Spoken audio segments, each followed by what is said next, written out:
Hey, what's up, my friends? Zach Klein here on the Inner Circle podcast. Thank you so much for hanging out with us this week on the show, and the show is moving forward without one of the original four co-hosts. Matt Ryan, of course, named the new president of football with the Falcons. He is trying to build something special in Atlanta, and that is taking, understandably, every single waking moment of his life to do that. So he is no longer a full-time host here on the pod. We will be filling that seat eventually. In the meantime, we will have many guests as we try to work out who will fill Matt Ryan's co-hosting abilities. It's going to be hard. Someone's out there. We have a few names in mind, and of course, we will keep you in the loop as we move forward on that. We are having some of the best guests in the world on the Inner Circle pod, and this week, it is none other than an individual who ran the Senior Bowl. He was an NFL scout and front office member for years in the National Football League, and he is coming up on his one-year anniversary as a general manager of the Oklahoma Sooners. OU, of course, in the most recent college football playoffs. They are building something special in Norman, and Jim Nagy is one of the reasons why. On this show, he talks about the hardest part of being a college general manager as opposed to that in the National Football League. The daunting task of doing over 100 contracts in a single season. He fills us in on what that is like. Is there going to be any CBA talks between college football and universities down the road? And if he was commissioner of college football, what's the one thing he would do? The most important thing that is an underlying issue that he would change. Jim Nagy fills us in on that and more on this week's edition of the Inner Circle podcast. Enjoy. Jim, you were hired in February, not even a year ago, just finished your first transfer portal experience, and you would describe it at Oklahoma for the first time with you running point as? Successful. All right. Chaotic, but successful. I think the biggest thing that we learned going through this and everything we're doing right now, especially for me, never worked in college football before, being an NFL lifer, everything's new. Everything's a first time go around for me. So we did have a good plan going into the portal. That was probably the most rewarding part of it was, the group had a really good plan. We attacked the portal. We had 11 guys in the first weekend. We signed 10 of them. And, we really identified a lot of needs going in. We were able to get those. And then, the rest of the portal was about adding some depth and some developmental guys that we saw a high ceiling with. So yeah, I mean, it was crazy. There's no way around it. There's a lot of moving parts and it's hard to keep up, but no, we feel really good about the process. So as a college GM, is it similar to like an NFL GM, I guess you could say? Way crazy, Aaron, way crazier. Way crazier? It's way crazier, man. No. So I talk to my buddies in the NFL all the time about, because they're curious. They want to know what this college landscape's all about. And I will give all the college guys out there that are listening, might be listening here, is that you were right.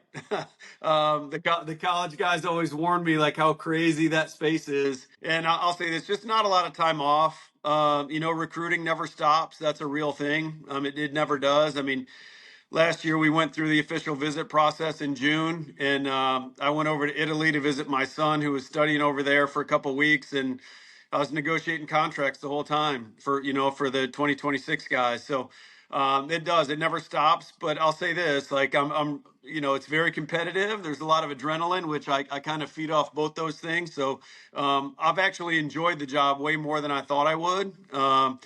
But there's a lot to it. We just got done renegotiating 80 contracts, and, most NFL GMs would maybe do 20 in a year. Todd, you correct me if I'm wrong. I would think most NFL teams would do 15 to 20 contracts a year, in free agency. The NFL stuff's kind of slotted, so you're not even negotiating those anymore. The rookies. So, yeah, man, it's never a dull moment. I'll say that. Do you think it's like I think last week or our last podcast, I talked about how, it's a frenzy with this portal because there is no draft. So if you miss out on a specific need here or there, it's, in the NFL, if you don't get it in free agency or you don't want to spend that money or the player's not available or whatever, you at least can fall back and add the position and the value and the depth, in the draft. It might not be apples to apples, but you're going to fill it. Yep. In college, in the portal, is there more pressure? Because if you need a specific guy here or there and you don't get that guy here or there, there's no backfilling it. You're just going to have to turn to your existing roster and go, we're going to have to find someone who's going to have to step up or something along those lines. So there's become more pressure in the portal? That's a good question. I don't know if I saw it as pressure, Todd. I think that, This is a big building. There's a lot of people that touch these players. So, going into the roster retention process that really started after our final game against LSU. I'll take you back to the end of October. I spoke to the team and I told them, like, listen, you're going to have a lot of people in your ear right now. There's a lot of schools already starting to retain players. Guys, we're going to hold off on that because all our goals are still ahead of us. We had 4 more games left. We were at Tennessee. We were at Alabama, and then we were home against Missouri and LSU. I'm like, if we win out, we're in the playoff, guys. So I don't want you guys distracted from our goals. So we're going to put this off until we make this playoff, and then we'll start the process. And to the players' credit, they stayed locked in, and we won those 4 games. We went on the road and won in Neyland Stadium in a night game, which was tough. We were the first team since the Joe Burrow LSU team to go into Tuscaloosa and get a win. So all credit to the players. So that process started after the LSU game, and we downloaded with this entire building. I had one-on-one downloads with every position coach, everyone in our, sports performance team, the athletic trainers, the sports science guys, the strength and conditioning, our equipment guys, anyone that touches the players and would have insight on how this team should look next year.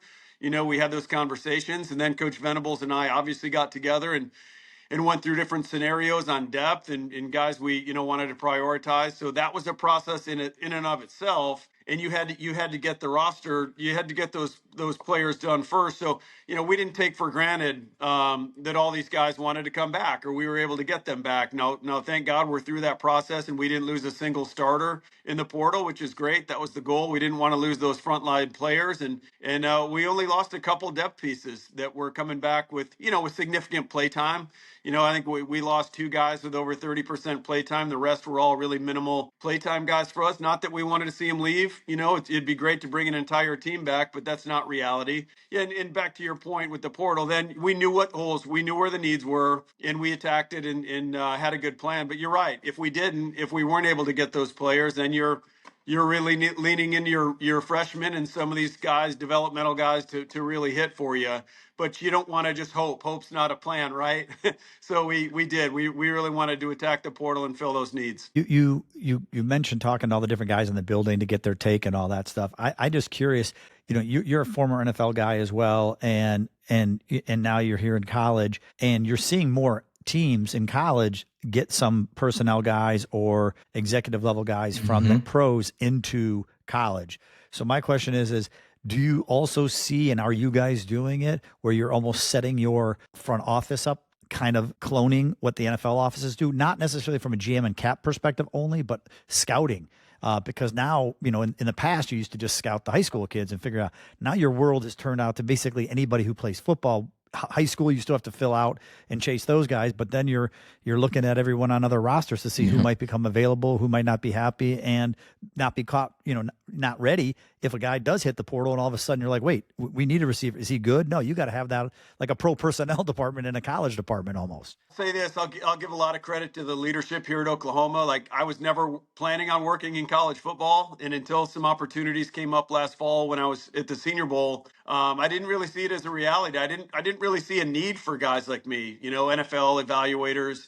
But then they start paying players in college, and there really is a need. So I'll say this, for the history of college football, coaches have had full autonomy to, recruit who they want to recruit and evaluate whoever they want to evaluate, recruit how they want to recruit. And then, you get the sign off of the head coach and the guys on the team.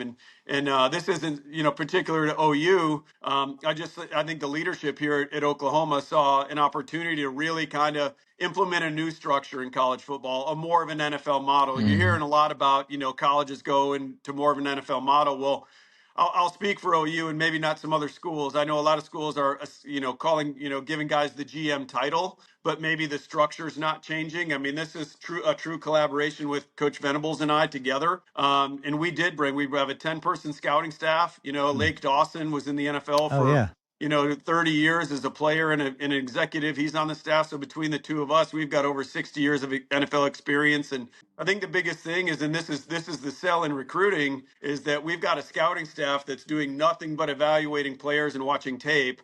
There's a grading scale in place, which there wasn't in the past. And really, that's across college football, just getting in this thing and talking to people, like all this stuff is new. So, once the players get worked up through our scouting staff, then it'll get kicked to the coaches. Right. So we're basically just trimming a lot of fat for our coaching staff. So rather than them sitting at their desk watching 3 hours of huddle tape a day on high school players, they're maybe watching, 15, 20 minutes, cruising through a guy real quick. And, we want our coach. This is a true collaboration. If the coaches don't see it the same as us, that's when we have weekly meetings, call them discrepancy meetings. And we'll sit in my office here and we'll watch the players together. And if we can't get on the same page on a player, then we just move on. There's a million high school players out there. Well, we want to land in a place where the coaches certainly need to be invested in the players they're going to be coaching and developing. So, but we're just doing a lot of the legwork on the front end so they can really spend more time with their guys developing them. If that makes sense, we see that as a really competitive advantage for our players at OU, is that they're just going to get a lot more time with their position coaches than they would at another place. Go back to what we talked about, 80 contracts. Of those 80, Jim, how many were incoming freshmen, how many are portal, and how many were recurring OU players that you re-up for 2026? Well, the freshmen were essentially done. I didn't include them in the count. If you include them in the count, you're at like 105, 106, 107. That's crazy. But so yeah, it's for us this year, I think we lost 28 guys in the portal. We brought in 17 in the portal. Yeah, and then all the current roster players that we retained. So yeah, it was a process. And the great thing is, I heard a lot of horror stories coming into this job of the agency, the representation for these players. And I know Todd's group, Athletes First, does a great job, and there's some other outfits that I dealt with on a daily basis at the Senior Bowl. I had a lot of great relationships with those guys and worked really hard at those relationships.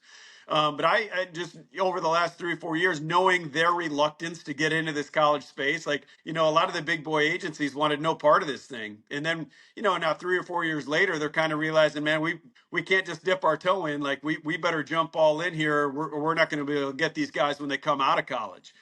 So the good part is, dealing with a lot of, retaining our roster. I was dealing with a lot of the same guys I've been dealing with the last 7 years of the Senior Bowl. And so those relationships help. We've done business together. We know each other. There's familiarity. There's trust. So it made some of those negotiations a lot smoother than if you were just dealing with, a kid's 7-on-7 coach or so. That's what I heard a lot of. Jim, you're going to deal with 7-on-7 coaches, high school coaches, uncles, whatever it might be. And there's still a little bit of that. But I think really quickly, these established NFL agents are really starting to take over the college space, which is a good thing. So quick follow-up, Jim, because do you have these conversations with the guys where every one of the roster thinks they should have a pay increase from the next year? Or do you sit them down and, I guess my mind is boggled that every single year it's a renegotiation with the players or staff. And if they hit the portal, you had 11,000 kids in the portal. And if they don't get picked up, are they going back to in all these schools, not yours specifically, at Oklahoma or Indiana or wherever it might be, and if those spots are already filled, what happens to the kids? So I guess the question is, of the 11,000 that hit the portal, do you know how many guys are still looking for schools? I don't know that number, Zach. I don't know that. But yeah, all those scenarios you played out happened on our team this year. There were some guys that jumped in the portal and were encouraged to do so by the representation, and they got out into the portal and realized maybe there wasn't quite the market that they thought, and they ended up back here as Sooners, and we welcome those guys back. In terms of guys expecting, pay increases every year, this is a business, and we have to pay. There has to be a baseline of how these guys are getting compensated, and it's about production.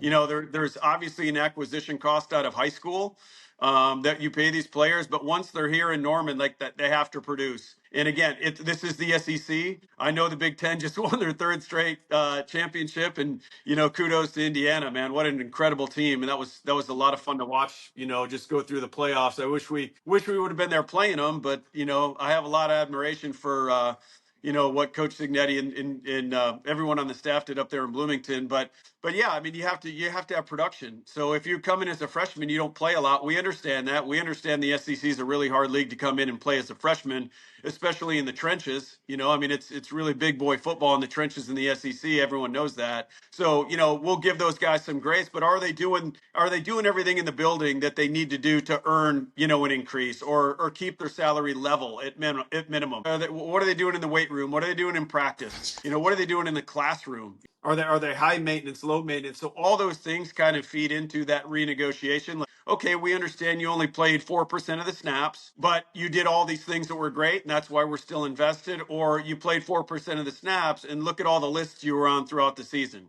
And you really better step it up next year, or this is going to be a different conversation. So we're trying to base everything on production here.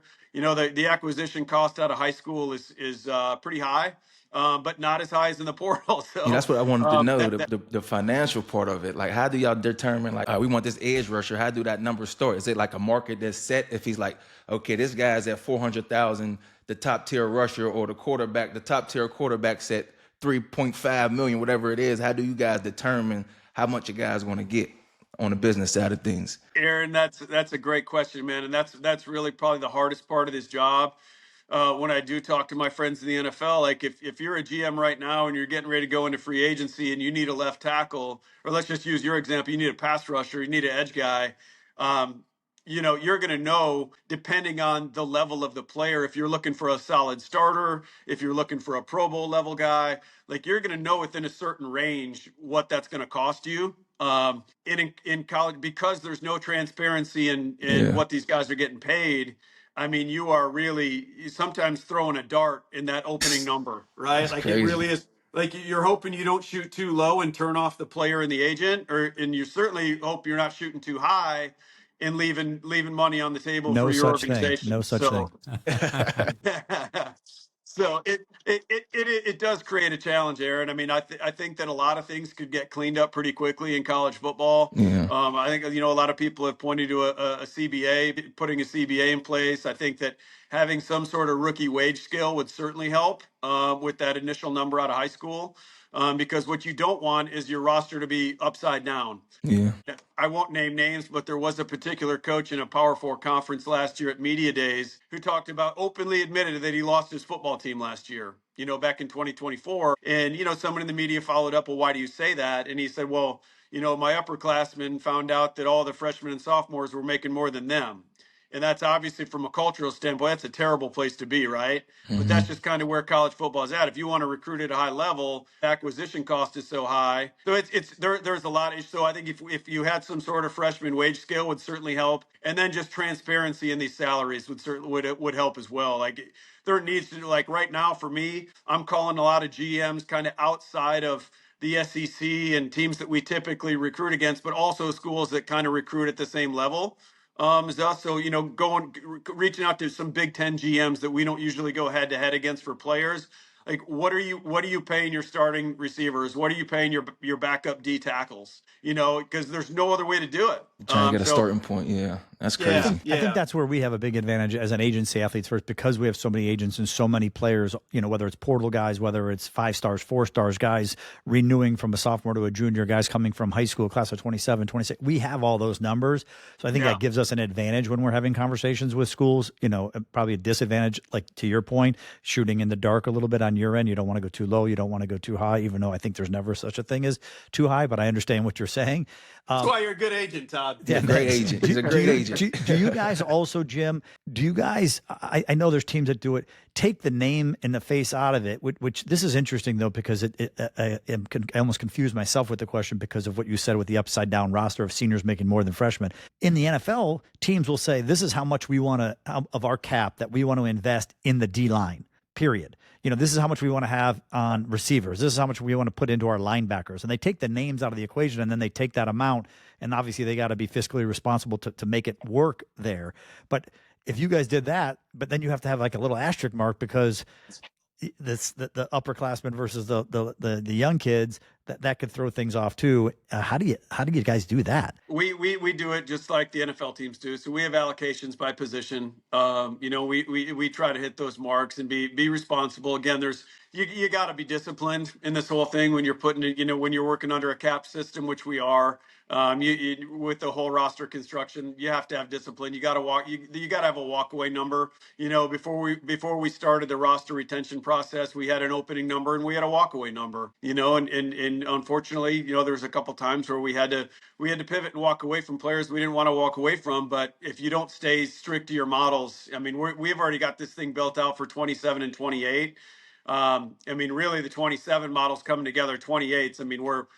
But we know where we want to be there. I think we only have 128 commitment right now, but yeah, you just got to be disciplined in your approach. Well, we could talk portal. I don't know if you have any more, Zach, on portal. I want to make sure of his time, but I want to get to Senior Bowl stuff too, but go ahead. For sure. Just a couple quick things. Jim, how do you maintain culture in this high dollar NIL yearly free agency where things are out of hand? There seems no end in sight in terms of the financial package. Everybody wants more. You can't give them more. How do you keep the team together and control a winning culture? Yeah, Zach, that's a great question. I'll take you back all the way to it was almost a year ago now. I came in and interviewed around in February, late February last year, and the Sooners were coming off a rough year. They went 6-7 in 2024, and usually, again, my whole life in the NFL was spent walking hallways of college buildings on a daily basis. And I've been in a lot of losing buildings. And usually they feel a certain way, Aaron, as a player, I know you had a lot of great success, but you've also been a part of some losing teams as well. And those buildings usually feel a certain way. This one didn't, man. It was really surprising. And I had some background with Coach Venables, not a ton. I actually scouted a bunch of guys on this coaching staff, so I had some familiarity with those guys going back to when they were players. But the amazing thing on that visit, that interview day, was just how this building felt. You could tell the culture was really getting set.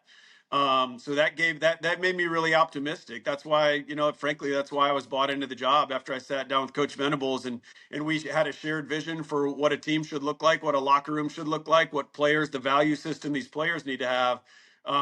Felt great about it, and then when I got into the tape and realized, man, there's some real talented players on this roster. I spoke to the team in August, and I told those guys, there's everything in this meeting room right now to win an SEC championship. I truly believe that.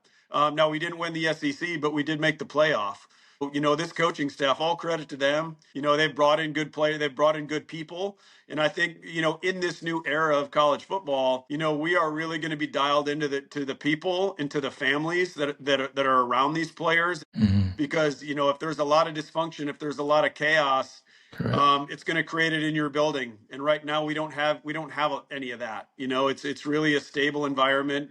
We've got kids that are about the right stuff. And to your, going back to the point of retaining all the starters, we were able to do that. There's a lot of leaders in this building. And I think when you have that, it's easier to maintain that than establish that. Yep. And we already have that established, if that makes sense. So we feel really good about where we've got things going forward. The portal guys were great here. There are reasons for, first question, why'd you jump in the portal? But, and again, the reasoning for all these guys made sense. It wasn't about money. It was about opportunity. It was about winning. Some of the guys were just, they're tired of losing at their current schools. They're like, man, I want to come here and play, but I want to be a part of a winner. Winning, yes. And so just bringing it, really being mindful of the people you bring into the building it matters a lot. Final thing for me on the portal is that the NFL and the College Football Association, Jim, breaking news, just agreed to allow 3-time NFL Defensive Players of the Year back into college. So if Todd wants to negotiate AD to go to OU, what's the market for AD for the Sooners? Unprecedented. Unprecedented. We're going to have to get some donors behind this one. I don't know how we're going to do it. It's a whole nother show to talk about the stuff that people aren't talking about, which is the non-cap dollars in terms of creativity with these players and NIL Go and the marketing system that exists to pay players more through marketing deals that don't come off the cap. But that's a whole nother question or conversation that really is a whole interesting thing in terms of how Jim and all these teams are trying to navigate and pay these players what they think their value is and still manage the cap and the whole thing and still have a good team and win games, which people seem to forget is the end goal. Most important thing. Well, yeah. Jim also, as we talked about, ran the Senior Bowl before he became the GM here. And I always say that I feel like the Senior Bowl potentially maybe is like the first step in the draft process that sort of like, all these different pieces of the pie. You have pro days, you have combines, you have obviously their college career, but Senior Bowl being one of the end of the season, through the draft process, first thing. And Aaron wants to apologize. Go ahead, Jim, or Aaron, apologize to Jim for how many times he tried to get you to come down to Mobile to be inducted to the Hall of Fame. I was playing football, I was training, it was all over the place. Obviously I love my experience there. It opened up a lot of different doors for me, obviously being a guy that was considered undersized, right? A lot of guys said, you had a lot of success in college, but you ain't the biggest guy. I don't think you can be able to translate that, at the NFL level. I was able to go to the Senior Bowl, compete, right, and just show what I can do. Obviously having different meetings there, experiencing that, opened up some doors for me, man. So always appreciate it for that, man, because I think I like the part to be able to compete against different talent, right? It's supposed to be the best of the best. I know right now college football is a lot different. Not a lot of these top tier guys want to, take the risk of maybe not having the best performance or getting themselves hurt to go out there, but I always seen it as an opportunity just to show what I can do. Play the game of football that I love to do at the highest level against the best talents, man. And I enjoyed it, Obviously, it was them long days, and then you might get a call 7 o'clock at night with an NFL team that just come down and ask you some silly question. I'm like, what I gotta come down and ask you how many years is in how many months is in a year? Ask me questions like that. I'm like, what is this, man? But it was one hell of an experience, man.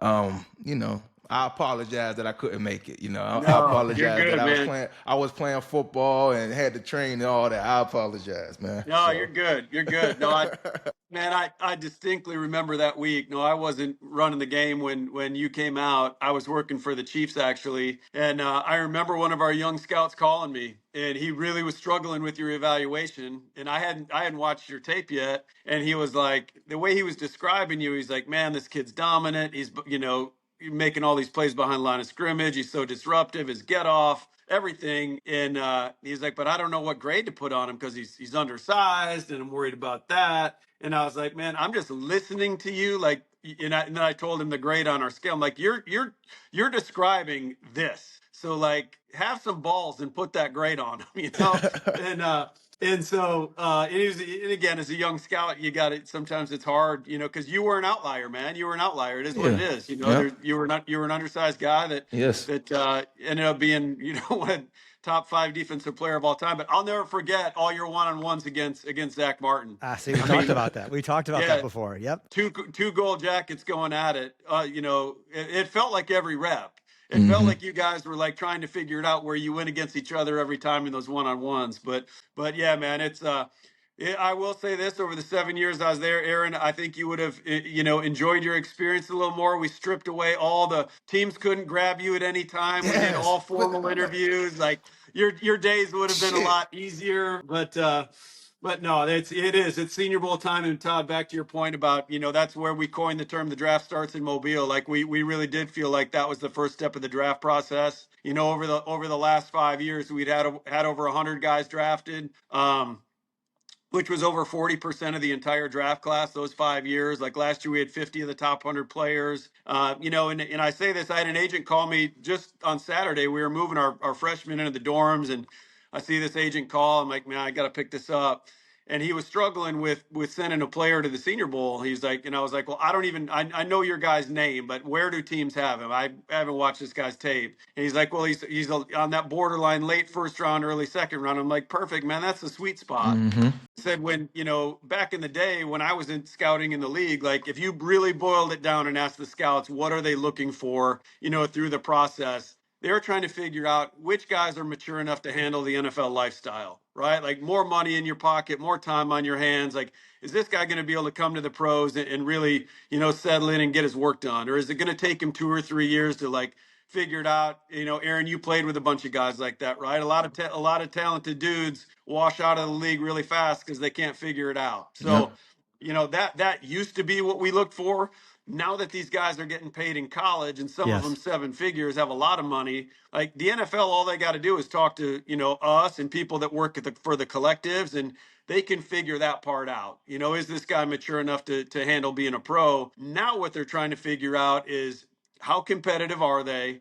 And how much do they really love football, right? And in this particular case, I told the agent he played a skill position that lends itself to being a little diva-ish. And I said, man, if you send your guy there, like just sending him there is gonna speak volumes that he's not afraid to fricking compete. Yes. And he loves football. And I told all the guys every year at orientation dinner, I'm like, you've made a statement by showing up in Mobile, and it's gonna matter in this draft.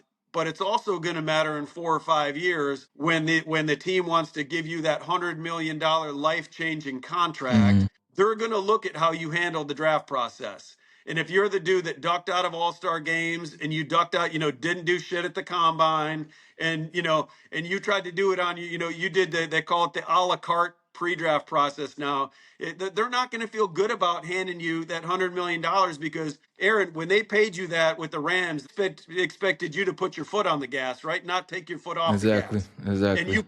you put your foot to the Yep. gas, and that's why you're going to be in Canton, Ohio shortly. No, but a lot of these guys get paid that life-changing money, And get and that's comfortable. just human nature, man. Yeah. You make enough money to take care of your family for generations. Like, it's easy to take your foot off the gas. So it's just a little lens into, like, I think how teams look at these players. Man, I feel like the guys that go to Mobile and compete, it says a lot how they're wired, and I think teams put a lot of value in that. Jim, we had John Gruden on the Inner Circle podcast a little over a month ago, and he says he still, to this day, shows the Senior Bowl tape of practice of AD just kicking everybody's ass as the film of what it takes to take advantage of an opportunity, and the rest is history. When you look back at your time there, was there one story, one guy who might have been like AD flying under the radar who took advantage of the moment, and for that individual, the rest is history? Yeah. The one I always bring up is because he's turned into such a great player is Quinn Miners, the guard for the Denver Broncos. I literally knew you were going to say that one. Yeah. Yeah, I mean there's a bunch. Like there's a kid last year. I was just talking to my wife. We were on a walk yesterday, and the Jacksonville Jaguars last year, they picked Travis Hunter, with their first pick, and then they picked 8 straight Senior Bowlers. Their new GM picked 8 straight Senior Bowlers, and one guy that they didn't pick is a guy named Danny Strigow, who is a defensive end and edge guy from Minnesota. So again, we get into the week last year, and guys have a couple good practices. Now the thing is, like, if you have a viral moment on social media, the agent's looking to pull the player out. Like, you've had your moment, you went to Mobile, you've made a splash play in practice. Now let's get the hell out of there. Well, so again, I'm sitting there on Wednesday night trying to add some players to the roster, and I call this kid Danny Strigow up. It's 10 o'clock at night on Wednesday night. We get him on the first. I was like, Danny, you ready to wear that Gophers helmet one more time? And he's like, you're damn right. Let's go. He gets on a plane 6 a.m. out of Minneapolis, lands in Mobile. We get a car, bring him from one of our volunteers, brings him straight to the stadium. Practice has already started. We get him padded up. He goes out there and practices on Thursday, plays in the game. Now, he didn't get drafted, but I heard something on Sirius Radio the other night. I was listening there. They were giving the Jaguars draft class a bunch of praise. And the guy who's played the most minutes out of that Jacksonville draft class was Danny Strigow. Mm. So, like, it really speaks to, how he was wired. But the Quinn Miners thing is a crazy one because that was the COVID year. They completely eliminated Division III football that year. Like, they did not play Division III ball. So our highest graded offensive lineman over that summer was Rashawn Slater, a great left tackle for the Chargers. He decided to opt out of Northwestern that year. So he was in Dallas training with Duke Manyweather, and Quinn Miners was there with him. I'd watch Quinn's tape from the year before at Wisconsin Whitewater, and he was a dominant Division III guy, just way more powerful, but he had a big old belly on him, and the body was kind of sloppy, but you could see there was an athlete underneath all that excess weight, right? And so Ron, the agent, kept sending me these clips of Rashawn Slater taking a rep, getting out on a pull, and then Quinn Miners doing it. And over the course of the fall, I was like, man, like, if we think Rashawn Slater is a high first-round pick, and this guy's, it didn't look that different, right? Like, it wasn't that dissimilar. So, we always leaned on the NFL teams and who they wanted to see playing the game. And at that point, all the teams had free agent grades on Quinn Miners. A couple teams maybe had 7th round grades, and I didn't blame them. That's what I would have given the kid off his off his whitewater tape. But seeing the training tape, I'm like, man, this guy's losing weight. His body's shaping up. Like you can see more of the athlete coming out. And we invited him to Mobile, and he absolutely kicks ass all week. And, ends up going in the third round of the draft. So, and here he is now. He's one of the top 5 paid guards in the NFL. He just got named first team All Pro. So incredible story. But again, give Quinn all the credit. Quinn put all the work in. He came in. He wasn't overwhelmed as a D3 guy blocking guys with Alabama and Georgia helmets. He just went out there and tried to kick people's ass all week. So to me, that's probably the biggest success story of the week. Sorry, I got long winded with it, but that's the power of the Senior Bowl for me, man. I'm working here in Norman, Oklahoma, but I'm still passionate about what the Senior Bowl can do for players. Know that a lot of agents, like you kind of touched on it. You said a lot of agents will pull their guy from the game, because there's the practices during the week, and then it culminates in a game, and whether a guy had a good practice all week and they feel like he's done enough, or they don't want to risk injury or whatever. What is your take? And then when you ran the game, what a nightmare that also has to become in terms of like, if a bunch of guys are getting out of the game, having a backfill to make sure you have enough guys on the roster. So how does that, what's your take on that? And what kind of work was behind the scenes going on? Yeah, it's really kind of a new phenomenon, really, Todd. I'll be honest, like my first 3 or 4 years of the Senior Bowl, I loved that job. Loved it. Loved everything about it. But the last, 2, 3, 4 years with agents pulling players out, man, it was the end of the week was miserable. Sure. Every time your phone buzzed, or you got a text or a phone call, it was, hey Jim, my guy's leaving, and so it made it really challenging, to the point where I know Aaron knows this guy really well. There's the kid Braden Fisk for the LA Rams, really good player. I mean, that year I get a call at 6 a.m. from the D line coach of one of the teams, and he was kind of having a freak out moment. He was like, man, I'm not going to be able to get through this game. We've only got 3 D tackles. I said, give me 15 minutes. I threw my clothes on. I ran to the office. I'm looking at the 2 deep. And I was like, okay, who can we move? One team had 6 defensive tackles. The other had 3. And because I know who Braden Fisk was and the way that kid is wired, I called Braden up. I'm like, man, meet me by the escalators at the hotel in a half hour. And he came down, and the 2 D line coaches, one was from the Raiders and the other one was from the Dolphins. And they had worked together at one time. So, they're standing there with me. Braden's walking up, and you could see, like, he was like, okay, what am I walking up on here? What's going on? And I said, dog, you ready to make some history? And he's like, what are you talking about? I'm like, we're planning on flipping you teams, man. You're gonna play on I think he was on the national team, and he was going to play on the American team. And he looked at the D line coaches, and he's like, are the calls the same? And they're like, yeah, the calls are the same. And he was like, all right, man, let's do it. And I gave him a big old hug, and again, I shared that story with all the NFL teams. How many kids would want to do that? How many kids would want to go play with a different set of guys? And in hindsight, the hard part is I had to pick the MVP for the game every year. So a lot of times it was easier to just watch a game and see like a skill player, do his thing. After the week, and that was really one of my favorite weeks of the year, was actually being able to sit down and watch the practice tape and go through the game tape. Because during the week, I got all the GMs on the field and the agents, and I'm glad handing the whole week. Nobody watched less of Senior Bowl practice than me, trust me. So I loved that next week. Had I had the benefit of watching the tape, Braden Fisk was the MVP of that Senior Bowl. I mean, he was all over the damn field making plays, and now you see what he's doing for the Rams. The guy's an animal. So that was the really hard part of that job the last 3 or 4 years. Oh, I'm sure. Last year I actually enjoyed it. My client Jack Besh had a great week, and obviously just the fairy tale ending, if that's the proper words, obviously with the tragedy and everything, and him catching the game winning touchdown was super, super special. And what a moment, after the game with his family down there. I think a month after his brother had, been killed in that New Orleans Day attack. But it was. Can I cut you off real quick? Yeah, go. Yeah. So I mean, just the best story. Obviously, you were super close to it, but Jack wore his brother's number 7 in the game to honor his brother, and then there was 7 seconds left on the clock when he caught the game-winning touchdown. Yes. Wow. So I'll never forget. He gave me a hug on the field and told me he loved me, and how this whole week had changed his life. And yeah, I'd met his parents for the first time. I talked to him on the phone, but met them on the field for the first time, and tears were flowing. It was honestly, I hope Jack has an incredible pro career, and I think he will. I think he's a really good player.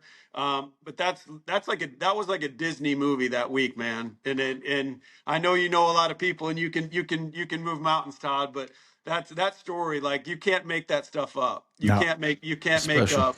No, Yeah, it was awesome. It was special. I was at home watching the game because everyone, the agents and people leave for the game because we've been there all week and watch it on tape and or watch it on TV, and I'm watching it with my daughter, and I explained to her that his brother had passed away, and she asked how, and I just didn't want to get into it, obviously. And then I was like, it'd be so great if he just caught the game-winning touchdown here. And then he did.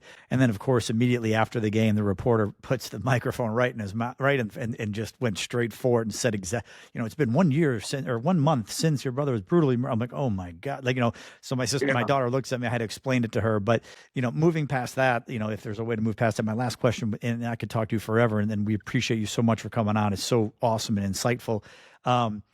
The interview process, people who listen to the show and watch the draft, they don't really understand like how many different elements go into evaluating a player. It's the tape when you go see him at college. It's the Senior Bowl. It's the pro day. It's the combine. It's the medical. But the interview is very big. And it's like, how good are they at board work, X's and O's? And I know, changed the process from when Aaron was there to more like, I guess, maybe a combine type setup. And we haven't got into it yet, but we will when we come start talking about the combine. Teams only get 60 formal interviews there. And so they can use the Senior Bowl as a way to take up one of those interview spots and then use the combine for a different player. Talk about the importance of the interview in overall and how the Senior Bowl and how you guys did that. Yeah, it's huge, and it changed. Like I talked about, Aaron, when Aaron played in the game, I mean, I was one of those guys. I mean, there's the second floor of the Riverview Hotel in Mobile. I mean, it used to be a mosh pit of agents and financial people and scouts.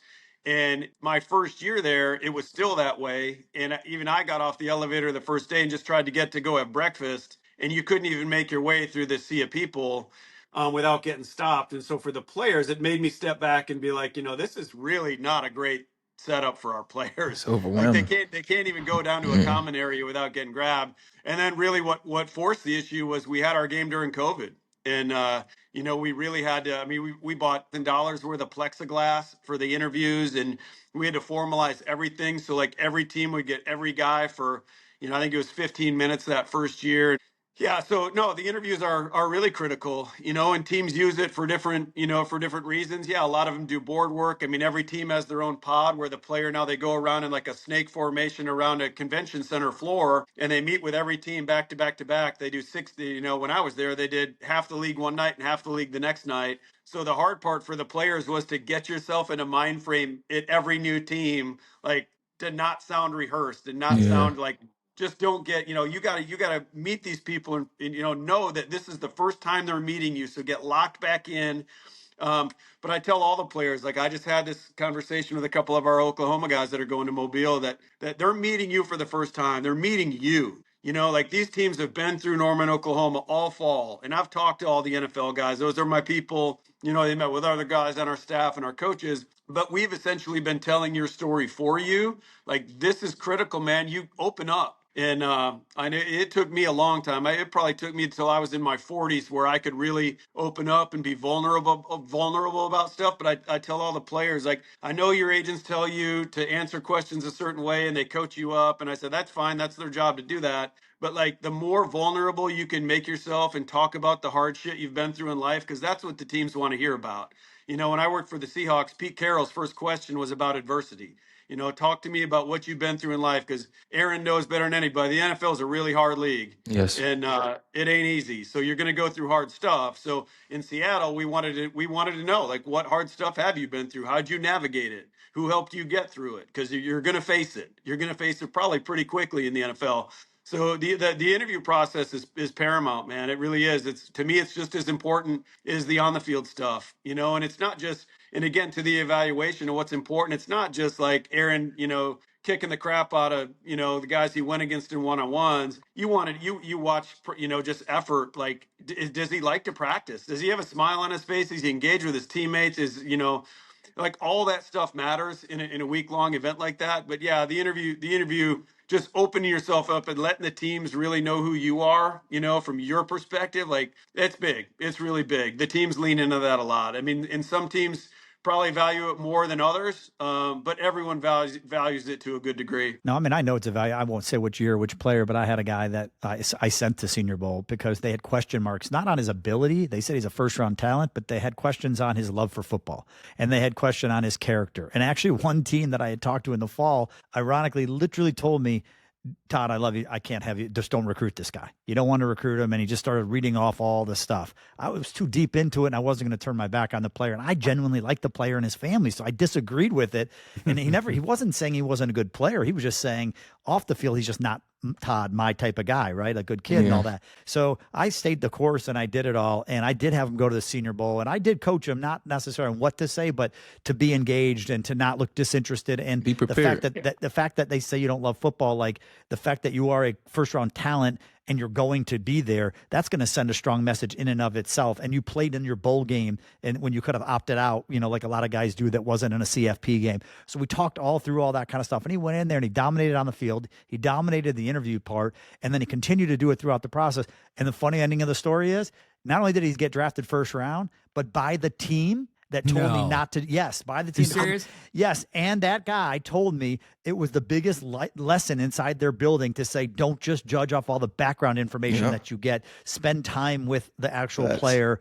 I mean, there's so many little things you learn during this process. It's no different than when a doctor told me when I had a player that was injured, he's like, examine the man, not the scan. And what he meant by that is like, the scan can say X, but if he's not symptomatic, you got to go with that type of stuff. So there's a lot of things you can pick up and learn. And Jim, you did a great job when you ran that game, and I appreciate you and all the information and obviously what you're doing at OU. And I mean, we could have you on for 10 more episodes. It's so awesome, so interesting to go so deep on all this stuff. So I appreciate it, and thank you so much for giving us all this time. Appreciate the time, man. Appreciate it. Jim. Yeah, thanks, Aaron. Thanks, Zach. Yeah, Jim, we really appreciate it, man. Continued success, Boomer Sooner. And if we are able to get that one free waiver from the NFL and college football, I'll make sure Todd and AD connect, and we can maybe negotiate that on another episode of the Inner Circle Pod. Oh, we're winning this whole thing next year if we got Aaron lined up with three technique. Oklahoma will be the only team that plays with just 2 D linemen, Aaron and one other, and then and they've got You'll be out there. I'm gonna be getting blocked by 4 or 5 guys. You do that. It's okay. It's nothing you're not used to. Appreciate you, Jim. Exactly. Guys, See you guys. All right, brothers, be in touch. He was fantastic, so insightful, and what he's got to deal with right now. I mean, I know. You get a picture over here. Contracts every single year. Guys staying, guys leaving. It's funny because it is one of the biggest things he said is that it's hard because there's no database, there's no transparency, right? And he's not wrong. That is a huge advantage that we as an agency have because we have our own database, because we're doing so many deals across the board with so many guys throughout the country at so many different schools, 5 stars, 4 stars, different production levels. We have the database. We know these schools don't, and they're trying to find it, and they're calling other GMs, and who knows if those GMs are sharing accurate information, that type of stuff, because they're all so competitive. Exactly. I know that agents wouldn't share accurate information with each other. So it's interesting, and it's definitely a problem in the landscape that exists for the college side. But it's a cutthroat business, man. We know that. Brutal. Always gonna try to find a way to be the top dog, man. Come with it. Gray hair doesn't come because it's not cutthroat. I can tell you that. I got me some gray somewhere. I just cut them off, man. All the guys that gave me gray hair, Aaron used to take gray hairs away when I'd watch him and talk to him. Like, every single Sunday. Yeah. So, anyways, all right, guys. That was a great you episode. Aaron, Rams, we're watching from the house. 1 win away from your guys heading to San Francisco. How you feeling? Where are we watching? Hey, this is NFC Championship. This is the first time the Rams been in NFC. I'm used to being there. So guess what? I'm gonna be there in person, man. I can't watch that one on the couch. I'm flying to Seattle, and I'll be at that game firsthand. I gotta see that. See my guys. Isn't there that one fan in the Seattle that we talked about that's like always over the tunnel? Are you gonna go find that guy? I'm gonna go find him, say something to him, but I got to be there in person to see this one. I'm proud of my guys getting to this point. I'm one game away from the big dance, man. So I got to go see this one live, man. I'm pumped up about it. I'm excited about it, man. And hopefully they get it done. So we're going to see. So where does Aaron Donald watch this game? Are you on the sidelines the whole game? Are you in the owner's box? Like, are you suiting up in the locker room? Like, where are you watching this game? I don't know. I'll start off on the field and then probably go to the box, nice. Where a little warmer. But, I'll be there, and see them boys get it done against, Seattle's defense, solid, right? Ernest Jones was a guy I won a Super Bowl with his rookie year. He's been playing lights out at that linebacker position, 6 interceptions this year as a middle linebacker.